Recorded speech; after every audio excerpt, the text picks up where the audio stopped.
Se você tem a próstata aumentada, já deve ter se perguntado algumas vezes: qual o melhor remédio então para eu tratar essa minha próstata aumentada? Nesse vídeo eu vou explicar quais são os medicamentos disponíveis hoje no nosso mercado para tratar a hiperplasia prostática benigna e seus sintomas, quais são os seus efeitos colaterais e o que a gente espera de cada um desses tratamentos.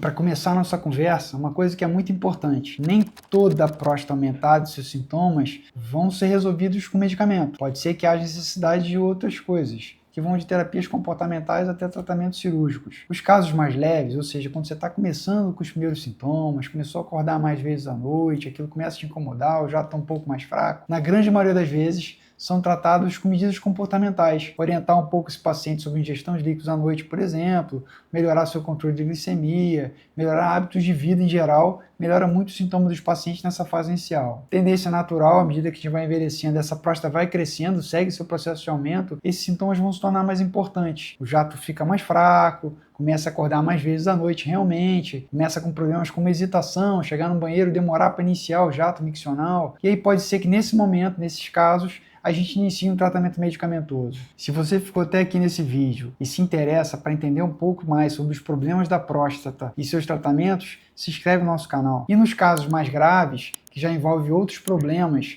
como, por exemplo, sintomas que não melhoram com o uso de medicamentos, ou mesmo sangramento recorrente, infecções urinárias recorrentes, dilatação dos rins, algum grau de insuficiência renal, por exemplo, o tratamento cirúrgico ele deve ser indicado. E mesmo esse tratamento cirúrgico, ele vai desde terapias minimamente invasivas até mesmo cirurgias de maior porte. Para explicar um pouco melhor como é feito o tratamento medicamentoso da hiperplasia prostática benigna, ou seja, da próstata aumentada e seus sintomas, é interessante a gente tentar dividir esse tratamento pelos tipos medicamentosos e como eles se comportam entre si. Para falar dos três principais tipos de tratamento medicamentosos que a gente tem disponível para hiperplasia prostática benigna, falar um pouco do efeito esperado, quem é o paciente que deve ser melhor recebido para esse tratamento, quais são os efeitos colaterais e se esse tratamento modifica ou não também o volume da próstata. A classe dos medicamentos mais utilizada no tratamento da hiperplasia prostática benigna são medicamentos chamados de alfa-bloqueadores. Como o nome disse, são medicamentos que vão bloquear receptores alfa, que a gente tem junto à região do colo vesical, que é exatamente a junção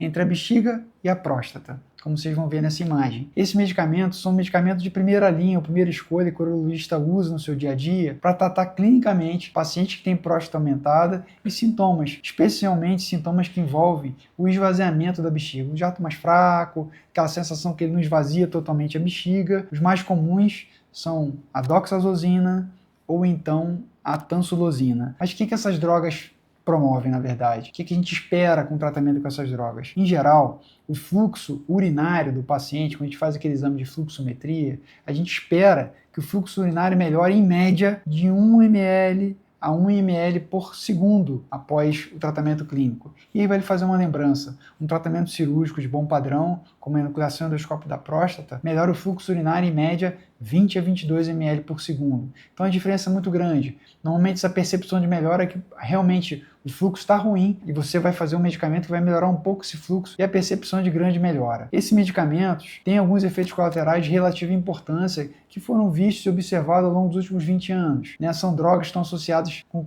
coisas como, por exemplo, hipotensão postural. Isso é uma coisa que o médico deve orientar o paciente. São medicamentos, por serem alfa-bloqueadores, atuam também sobre os vasos sanguíneos, fazendo hipotensão. Então não é incomum o paciente usar o medicamento e ele deve ser orientado que nas 4, 5 primeiras noites, ao se levantar da cama, ele deve sentar primeiro, ver se não está tonto. Se ele sentou, achou que está tonto, é melhor que ele deite novamente, eleve um pouco as pernas, por média 5 minutos. A tendência é que isso melhore. Em outros movimentos também é importante. Quando ele vai se abaixar a cabeça, por exemplo, para pegar algo no chão, ele for se levantar, ele pode sim ter uma tonteira importante ali, fazer um quad 5, como a gente chama, um desmaio, né? Uma outra questão que é relativamente comum com o uso desses medicamentos, e aí especialmente com a tansulosina, é o risco de uma coisa chamada ejaculação retrógrada. Como ele relaxa essa musculatura do colo vesical, quando o homem ejacula, o ejaculado pode subir a bexiga.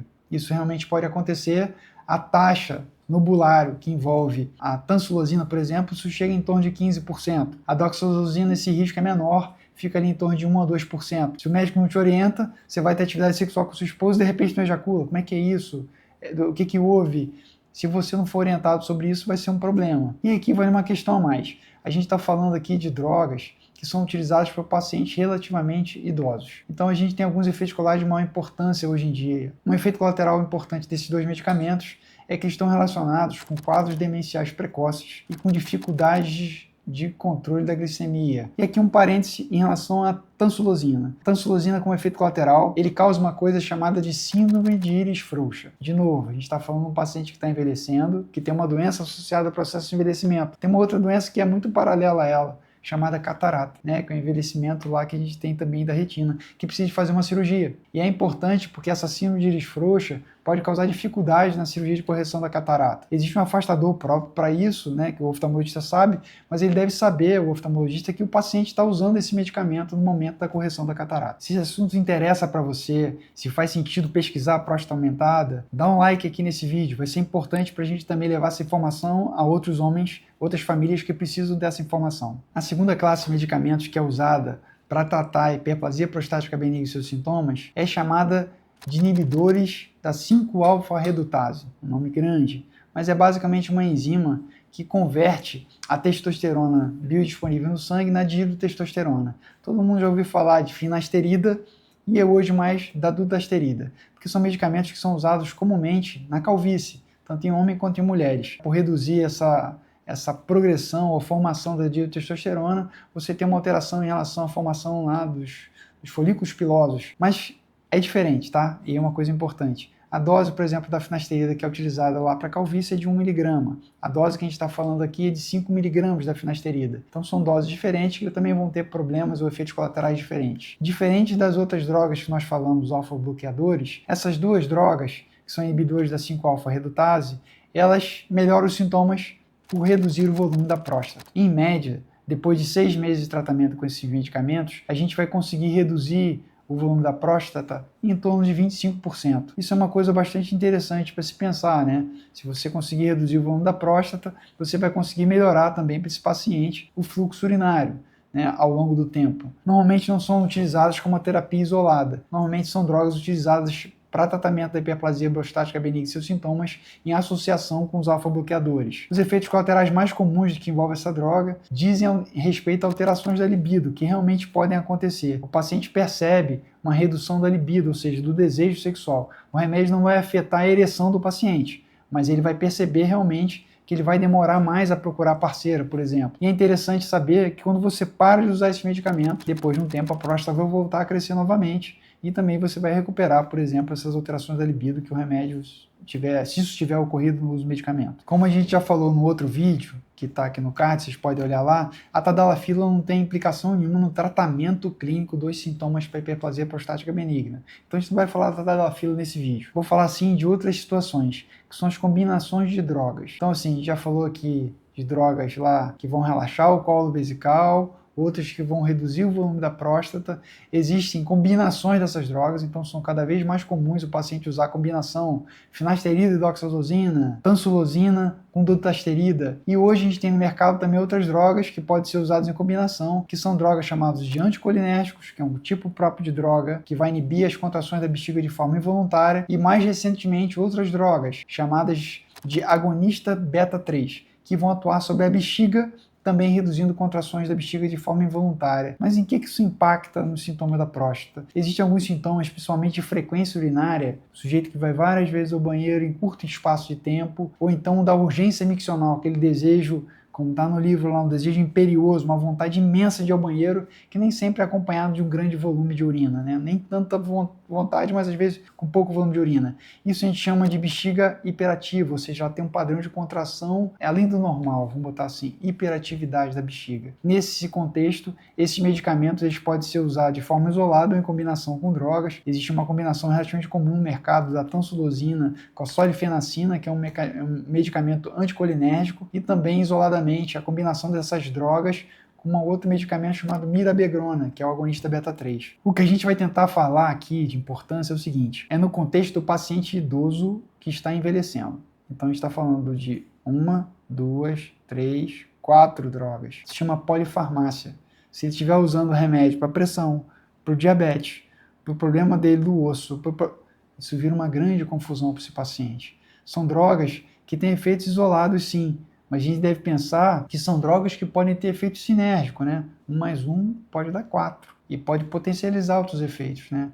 Então lembrar que são medicamentos que podem alterar, por exemplo, a motilidade intestinal. Então, um paciente idoso, você está dando uma droga que altera a motilidade intestinal dele sem informar ou sem pensar em quanto isso pode envolver a vida desse paciente, é muito importante. Não existe um único remédio. Existem várias medicações, várias formas de tratar, e aqui a gente vai procurar, né, da melhor forma possível, achar o que se adapta melhor àquele caso, àquele paciente. E isso sim, eu acho que é a grande mensagem que deve ser deixada para cada um dos pacientes. E a gente segue com aquela pergunta, né? E doutor, e se o remédio não for suficiente? Aí a gente vai voltar lá para o começo da nossa conversa também. Se o remédio não for suficiente, provavelmente a indicação melhor vai ser o tratamento cirúrgico. O que a gente vem cada vez mais nos questionando enquanto urologistas, estudamos, né, as disfunções miccionais, a hiperplasia prostática benigna, diz respeito ao melhor momento da indicação da cirurgia. Uma grande questão que a gente tem é, será que o paciente que teve a falha do medicamento é um bom candidato à cirurgia? Ou melhor, né? A pergunta é diferente. Será que a falha do medicamento é uma indicação a tempo da gente salvar essa bexiga? Então, cada vez mais há uma tendência de se indicar a cirurgia ou tratamento mais ablativo e retirada de tecido da próstata mais precocemente. Porque a gente sabe que a grande questão não é o tamanho da próstata, e sim a repercussão que esse tamanho vem causando na bexiga do paciente. Ou seja, a bexiga também está envelhecendo. Então, o que eu falo com o paciente é o seguinte: lembra do teu braço? Lembra do teu rosto? Do teu cabelo que está envelhecendo? A bexiga também está. Só que ela está envelhecendo num regime de alto estresse, de alta pressão, fazendo força para esvaziar. Então, isso vai gerar uma série de alterações na musculatura da bexiga, no colágeno que recobre a mucosa dessa bexiga, que vai alterar a complacência, ou seja, a capacidade de distensão dessa bexiga, né, de esvaziar e de encher, com a lembrança que a bexiga é um órgão extremamente nobre. Só 2 órgãos do nosso corpo até hoje não foram transplantados: o cérebro e a bexiga. Sim, a bexiga. Não é só colocar uma artéria e uma veia para ela funcionar. Ela tem inervação de entrada e de saída dela, que vem desde o cérebro e da medula também, lombar e sacral. Então é muito interessante saber disso para entender a nobreza do que a gente está falando. Se a gente não tratar precocemente, muitas vezes eu vou fazer um baita de tratamento cirúrgico, seja ele com laser, uma cirurgia aberta excepcional, por exemplo, mas a bexiga já vai estar ruim demais e o desfecho pode não ser favorável. De qualquer forma, a gente sabe que os procedimentos que envolvem enucleação, ou seja, a retirada total do tecido adenomatoso, são os que vão permitir o melhor esvaziamento da bexiga. Nesse sentido, a enucleação endoscópica da próstata Lady Home ganha grande vantagem, porque é a cirurgia onde você consegue tirar maior quantidade de tecido. Em média, 80% desse tecido de volume prostático que está obstruindo o paciente, de forma que ele vai conseguir urinar com a menor resistência e assim tendo fluxo urinário mais livre, sobrecarregando menos sua bexiga.